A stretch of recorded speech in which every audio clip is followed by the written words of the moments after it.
करणं म्हणते असा भेला करी करे ना नाच आहे ना कूद आहे ना गाव आहे ना का नाव आहे ना काय शिकारणं म्हणते होसा भी सूची हसे काना काना ने ओसो काय होई कि आज भेला आई रहा होसा भी सूची हसे काना ते कहानो दावड़ाई जो होसा सूची रहेगी नहीं।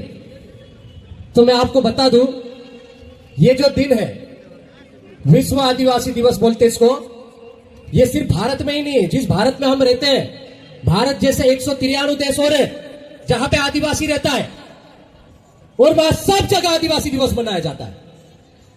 विश्व में कोई भी ऐसी जाति धर्म नहीं है, कोई सा भी ऐसा समुदाय नहीं है जिसके लिए कोई दिन बना हो। सिर्फ आदिवासी समाज के लिए ही एक दिन बना है और वो कहलाता विश्व आदिवासी दिवस। और इसके पीछे बहुत बड़ी संकल्पना है, उद्देश्य है। और उद्देश्य ये है कि जे डाला डाला हिंताल बिवारू देख जो पूजा को कर रहा दार नाचा दोगड़ू छीने यान पूजा कर देता। ये पूजा हुई कि नहीं हुई? दार नाकी ने खतरे का जो पूजा डाला का जो पूजा बोड़बू बट्टियों से पूजा बट्टियों से पटेल बट्टी ने पूजा कर देता। तो ये जो पूजा परंपरा है विश्व में किसी और समुदाय में नहीं है, सिर्फ आदिवासी समाज ही धरती की पूजा करता है। पहले यही से गोबर उठाया, यहीं पर गोबर लिप दिया, यहीं से पत्थर उठाया, पत्थर पे थोड़ा सा पानी छिड़क दिया और उस पर तिलक करके अगरबत्ती लगा के ना 2 बूंद धा डाल के पूजा हो गई। ये प्रकृति की पूजा है। हमारा आदिवासी सिर्फ पत्थरों की नहीं पूजा करता, धरती माता की नहीं पूजा करता है, फसलों की करता है, पेड़ पौधों की करता है, पहाड़ों की करता है, नदियों की करता है, सबकी पूजा करता है। करता है कि नहीं करता है? तो जब पूरे विश्व में पर्यावरण की समस्या आई, ग्लेशियर पिघलने लगे, तापमान बढ़ने लग गया, इन्हें साल बेस गर्मी होली कि नहीं होली? उतना साल होली नहीं तो सर ढेर का खुराक मालूम दियो से इस साल सबसे ज्यादा गर्मी हुई। टेम्परेचर मतलब 50 के आसपास था अलीराजपुर का भी। तो ये जब ग्लेशियर पिघलने लगे, टेम्परेचर बढ़ गया, तो विश्व भर के जो वैज्ञानिक है वो इकट्ठे हुए और उन्होंने सोचा कि यार क्या हो गया कि तापमान बढ़ रहा है, धरती गर्म हो रही है, लोगों का जीना मुश्किल हो रहा है। तो फिर उन्होंने पूरे विश्व में रिसर्च कराया और रिसर्च करने के बाद एक डाटा आया कि यदि प्रकृति को जिंदा रखना है, इस धरती को जिंदा रखना है और ठंडी रखना है, इस धरती को जीने लायक रखना है, तो आदिवासी को बचाना होगा।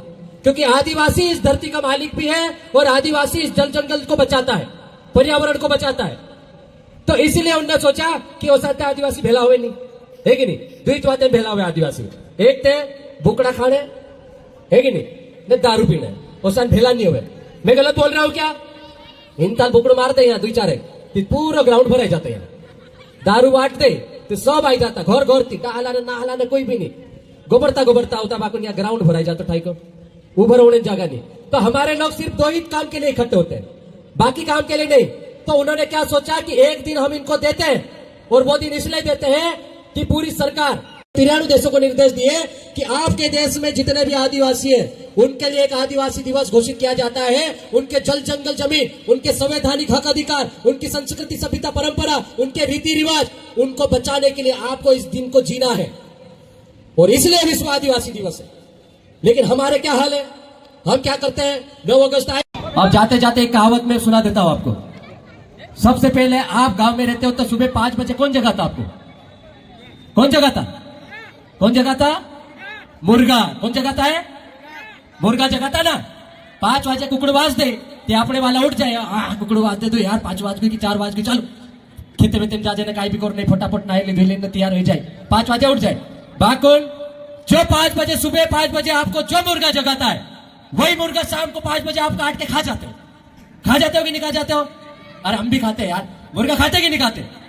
तो समाज, आदिवासी समाज ऐसा समाज है कि जो व्यक्ति जगाने का काम करता है, और आदिवासी समाज ही नहीं पूरे देश की यह हालत है, सभी समाज में जो व्यक्ति बात करेगा समाज की, जो व्यक्ति जगाने की बात करेगा, जो व्यक्ति सुधार की बात करेगा, सबसे ज्यादा बलि उसी की ली जाती है और बलि आपको भी देनी पड़ सकती है। लेकिन मैं ये नहीं कह रहा हूं कि आपको भी मुर्गे की तरह कटवाना है, काटना है।